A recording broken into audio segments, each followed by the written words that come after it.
the panelists, users. Today we are going to present our thesis entitled Book Discovery Content-Based Recommendation System, leveraging user preferences and live attributes. My name is Mr. Vanessa Magia, and these are my members, Jan Marcapadas and Dayan Bueso.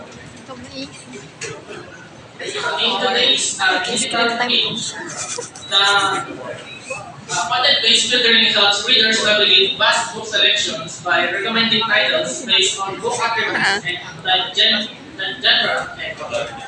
In today's trend book recommendation, the best technique to find books is to go to physical 0.11. And the final score is the comparison for the is 0.67 for the DFIDF and the verb is 0.20. Ganyan lang dapat, oh. Next. Ganito lang dapat, oh.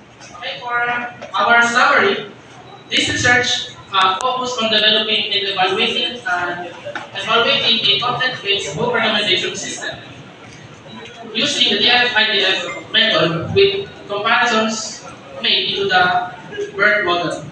User profiles were created